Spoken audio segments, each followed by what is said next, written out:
Welcome guys, it's Andy and Wes here from D6 Evolution. Hello, how you doing? And this week we are going Space Marine crazy. Oh mate, it's all about the dudes in power armor right now. So this is just a quick video, and this is really going over the sort of top 5 things that you may have missed, or we certainly missed when we first read this codex. And there are some huge changes in here, and these are the things you really need to know about. I've just been on night shifts, and I woke up, I was like, Wes, you're not going to believe some of the stuff we forgot on our first video. Yeah, and I think it's the thing now is you're waking up and thinking about me every morning. It's great. It's the afternoon. I've been on night shifts, buddy. Right, so let's dive straight into this. So I think let's go over the big one, combat doctrines. Now, this is really, really cool. And you're probably thinking, I know about combat doctrines already, aren't you? But this is big, isn't it, Wes? It really is. I love this. I love this as a purist. Okay, so yeah, tell me about it, buddy. Go for it. So now, in order to actually get doctrines, your entire army has to be Adeptus Astartes.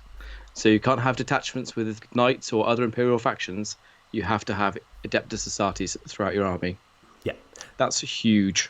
Yeah, so you get, if you want to do the super armies, if you want to be a normal one, you can do the, you still get your Angels of Death stuff. So apart from the combat doctrine, so you still get your +1 attack and all that shenanigans. You still get no fear. But if you're a pure army, then you get all your assault doctrines, your tactical doctrines with a -1 AP shenanigans, don't you? Yeah, and that's great. So if you want to maximize that, you're going to have to take a pure army now. And we've been saying this for a long time. Games Workshop, if they gave us a reason to go for a pure army, then people would do it. And I think this is a good way of doing it. It's not penalising anybody. It's giving you a small buff for being pure. Small buff. It's a massive buff. It really is. Yeah. The other thing we forgot to say in the initial review video was that those AP bonuses do not stack with other modifiers. But I think apart from that, it's a huge thing, but it's something just to bear in mind. So that is probably the biggest change I think we missed. And then we've got one which no one saw coming. No, not at all. We're bringing turn 1. Yeah. Boom. Space Marine drop pods are back. Yes. I've got 3 on my bottom shelf right now. I know. I'll sell them to you, Andy. I'll give you a good price. So essentially, the drop pod rule, if you read it, which is like, why would I read the drop pod rule when that new codex came? The drop pod rule ignores tactical reserves. That is huge. So you can come down turn 1, you can null deploy your whole army pretty much, because you ignore the having to have 50% of your army on the table. You could even come down turn 6 if you wanted, if it was end game objectives, and just sit on all the objectives at the end. Yeah, that's cheeky, isn't it? That really is. And drop pods got a stealth buff, didn't they, in the last FAQ? Because you can use the drop pods doors as part of the model. Yeah, so the wall of drop pods. Yeah, absolutely. So they've actually got a huge footprint, which is cool. But the fact you drop down turn 1 and you can have like 80% of your army off the table easily. Yeah, and that counters other people's deep striking then as well, because that's a huge footprint those bad boys can put down. Yes, and I just think it's massive. I think the next thing I want to touch on quickly is that when we're speaking about deep strike, I think one of the best units in the game has just come out in the Eliminators. Don't you? Yeah, I love that unit now, actually. That 12-inch bubble they've got is fantastic. No, it's the sniper ones. Sorry, the ability to run away as you charge them is fantastic. So I think this flat out negates some sort of army styles of like pure deep strike combat, because if people have to drop 9 away from these guys and then they move 6 in the opposite direction after they've done Overwatch, you need a 15-inch charge to get past the Space Marine deep strike screen now. And they have the scout rule, so at the start of the game they can set up 9 inches away from your opponent's deployment if you needed them. Yeah, and only 72 points for the base unit of 3, so they're not actually that much more than traditional scouts, but they do so much more. Yeah, it's great. And they're tough as nails to get rid of as well. Yeah, no, they're great. So even in games where you're not going to need your deep strike mechanic, they're still amazing. But in games like when you're playing against bloodletter bombs, when you're playing against all these other things, I guess people would still be eligible to charge you at over 12 because you declare the charge, then you overwatch, and then you run away. But yeah, needing a 15-inch charge. That is. I'm going to get 9 of them. Just saying. I actually went to try and buy 9 today, and then I realised they're not actually out for general release yet, are they? No, I'm guessing it'll be next Saturday. I'm going to be pre-ordering those guys. And they look really cool. I think the next thing to talk about, should we do a quick couple of points changes, which we did spot, but I think it's really worth noting, is Bobby G. Yeah, so he's gone down a little bit. So he's got 350 points now from 400. Yeah, so the reason he's gone down is he's lost his reroll auras. So he now only rerolls ones to wound as opposed to rerolling all wounds. Yeah. But it's not all bad news because his reroll to hit aura got slightly better. Oh, I missed that. So instead of rerolling failed hits, he now rerolls all hits. Ah, okay, yeah, nice. So that's really cool against all these Eldar Air Force. Wes plays that, by the way. Bad man. It looks pretty, though. Right. Next thing let's talk about is the crazy amount of ways you can get +1 to charge in this book. Oh, boy. You want a +6? It's absolutely bonkers. So it even just moving from a 9-inch charge to an 8-inch charge out of Deep Strike is absolutely massive. So the amount of pluses you can get to the charge is just absolutely crazy. So we've got Psychic Power from White Scars, which does +2 to the charge. You have a Chaplain, which can give you +2 to charge with his Canticle of Hate. If your infantry, the White Scars have a relic, the Plume of the Plane Runner, which gives you, I think it's +1 to charge that one. And then you have, it's +1. And then you have a Chapter Tactic. If you don't want to go pure White Scars, you have got a way of getting that relic from before because you can get additional relics. So the Chapter Tactic is you get +1 to advance and charge. So Wes is right, you get a +6 to your charge. That's huge. So as long as you don't roll double ones, you're in there. Yeah. So especially something like the White Scars where they've got some really strong combat-based armies. Yeah. They're auto-charging from Deep Strike. That's phenomenal. I mean, obviously this relies on, going near a chaplain and the rest of it. But honestly, and psychic buffs as well. But honestly, just having like a +2 or 3 to your charge is absolutely massive anyway, isn't it? Yeah, there are a couple of those that are guaranteed there as well. So the +1 for the relic, that's great. That's already guaranteed for you. So you're straight away to an 8.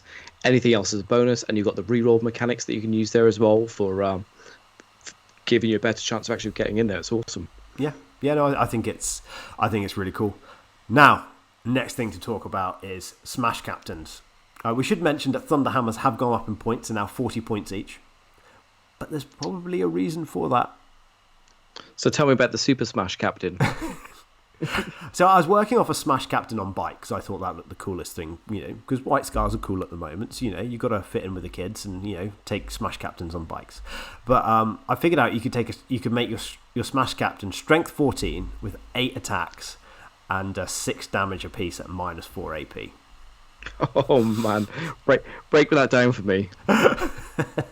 No, I don't genuinely think you're actually going to do all of these things at once, but it's quite funny how you can buff stack in this book. So the first thing to note is that White Scars you can stack 2 Warlord traits on top of each other. So if a White Scar is your Warlord, it doesn't actually have to have a White Scar Warlord trait to be a White Scar Warlord. Then you can take an additional Warlord trait for a stratagem called Tempered by Wisdom, and it's a whole command point to do this. One whole command point? I know, it's crazy. So the 2 Warlord traits I thought looked really cool was Imperium Sword, so then you get an extra attack and an extra base strength.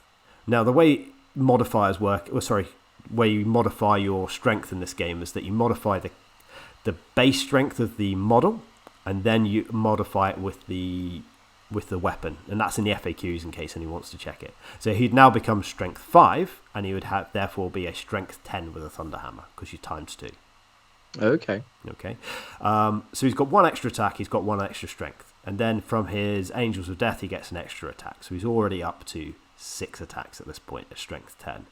Now I really like the Hunter's Instinct Warlord trait to stack on top of that for +1 to wound and hit against monsters and vehicles. So now your Warlord is +1 to wound. So against knights he's wounding on 2s. Wow. And +1 to hit, so that thunder hammer's now hitting on 2s, re-rolling 1s. That's insane. That's really good. Now this is a base, guys, because you've got to stick with me because there's more stupid stuff to come. Please tell me more about that one then. So apart from that, you can now go to increase the damage of the Smash Captain. So you could use a relic. Now, believe it or not, I think one of the best relics in this book, and this is from being a Blood Angels player and using the Artisan of War, which was just +1 damage. So the Space Marines actually have a version of that, and the White Scars, just generic extra relics called Mastercrafted Weapons. So you don't even have to be a proper White Scar to use these. You just get +1 damage to your hammer. Ooh, so now this is a strength. This is a damage 4 hammer you've got. Now, if you combine that, if you were to run a pure Space Marine army, then you could, from turn 3 onwards, your combat doctrine for your assault would then be +1 damage because they've got something else called the Devastating Charge. When the assault doctrine's activated, you've got +1 damage. Yes. Yeah. So now he's damage 5 weapons, and it'd bump up to AP -4 as well. That's brutal. And now you could, if you really wanted to go silly at this point, because he's only still strength 10, which, who wants strength 10? By the way, you probably don't actually need to go any higher than strength 10 because you're already wounding everything on 2s, which you care about, which is a monster or vehicle, because you've got +1 to wound. But you could use the Chaplain power for +1 strength, +1 attack, and +1 damage. Okay, so now he's base strength 6. And you could use Might of Heroes for +1 strength and +1 attack as well. Yep. So putting all this together, you have a guy, because you've spent, you'd have to spend 2 command points to get this all together, because you'd need to get the Mastercrafted weapon, and you'd need to get the extra Warlord trait. But you would have, so that gives you the 8 attacks with strength 14, with 6 damage apiece, -4 AP, which is absolutely bonkers. Yeah, but I'm just not sure if 2 command points is worth that, Andy. I know. And of course, this guy, so it depends which way you want to do your chapter tactics on this way. Personally, I would do the advance and charge, just stick to pure White Scars, because he can fall back and charge, so he's got a 20-inch charge at that point. Though there are other ones which are good. So if you look at the custom chapter tactics, actually I was surprised you can't take the advance and charge by itself. That's not in there. Okay. There's certain chapter tactics which aren't actually in the custom chapter tactics ones, but you could take Whirlwind of Rage for exploding 6s, and you could take Hungry for Battle for +1 advance and charge if you were doing it on like a guy from Deep Strike, for example, instead of a guy on bike. Okay. Personally, I just like the idea of a base 20-inch move and then assaulting something. Yeah, that's phenomenal. And of course, you can get these guys to attack twice. Yeah. So you get... Wow. I mean, you're going to kill 2 knights easily with that, aren't you? You really are. That is crazy. Knight's going to have to fear this one, actually. Yeah, I mean, I don't think realistically you'd have a chaplain and a librarian next to each other for all this to work. But, I mean, honestly, the +1 strength from Might of Heroes probably isn't needed, because you don't need to be strength 14 because you've got the +1 to wound. Yeah. That +1 to wound is huge, actually. Well, if you come from a Blood Angels player, as soon as you push above strength 8, you wound everything on 2. Strength 8, because nothing in the game really is toughness 9. No. Maybe the new Chaos Knights if they really want to be. Yeah. But not against your strength 14. No, that's awesome. So I think sticking with these sort of hero hammer style things, the next thing I came up with is just how crazy it is you can make your characters more survivable. So the things, obviously your Smash Captain is going to come with a Storm Shield. Yep. Because all the cool kids have Storm Shields with their bikes nowadays. You do like your Storm Shield. I do. So the next thing you could use is you could use Transhuman Physiology. I love this stratagem. I think this is one of my favourites. Tell me about it, Wes. What we got? So with this, it's 1 command point. Sorry, 2 command points, I think, actually. Yes, 2 command points. And 2 command points, it means that any wound rolls against your Space Marine unit, on a 1, 2, 3, it doesn't wound. So that's huge. So you could smash this guy in here, have a 3-up invulnerable save, and you get wounded on a 4, regardless. Yeah. So a knight that would normally trample over you and wound you on a 2, only half the number of wounds are going to go through now, technically, because... not necessarily, Wes. Wait for my next bit. So we've got the Adamantine Mantle for White Scars. So if you had a second Smash Captain, for example, you could put a 5-up Feel No Pain relic. Again, this is from the generic White Scar relics, the ones which, if you're pure White Scars, you get some fancier relics, which I don't like so much, but the ones any successor chapter can get, this is one of them as well. So 5-up Feel No Pain. So you have to wound them on a 4+, they have a 3-up invuln, and then they have a 5-up Feel No Pain. Wow. That's really spicy. That is a beat stick, dude, though. Yeah, and just talking about having a second character there, in the generic Space Marine chapter stratagems, you've got a way of getting an extra Warlord trait. So you can have an extra Warlord trait and you can take it from a White Scars one, which I'll go over what I think is actually one of the best Warlord traits in the book in a second. And then you can have, for your White Scars, you can have an additional Warlord trait as well. So you can... For one unit, you can stack 2 Warlord traits, and for the other unit, you can just get an extra Warlord trait.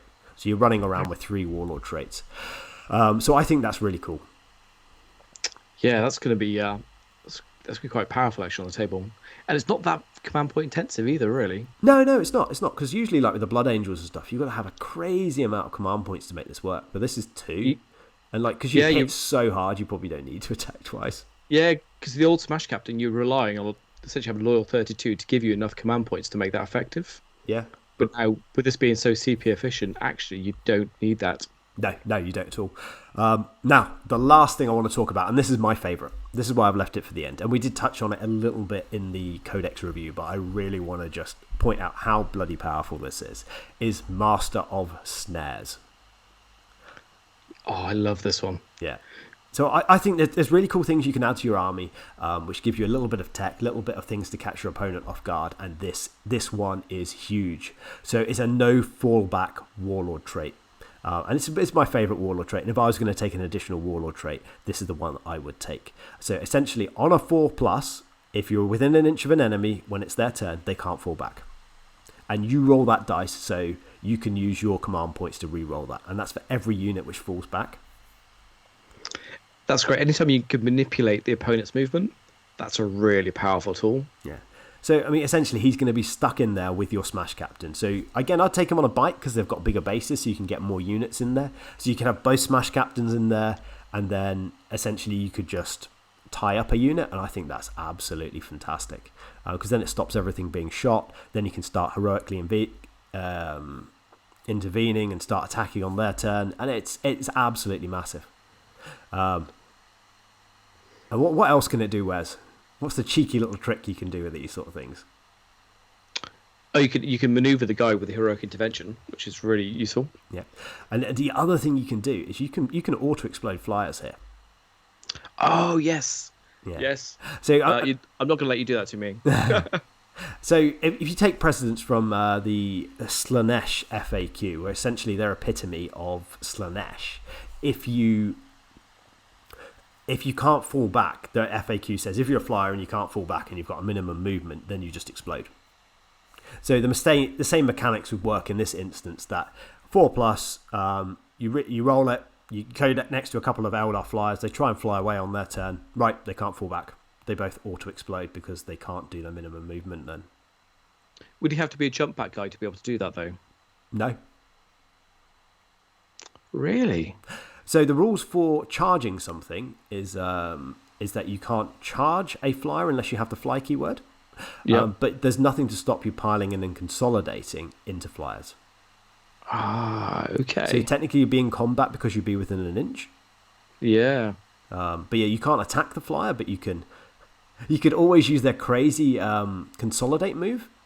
Yep. So especially with the bike, it's 6 plus D6, isn't it? Yep.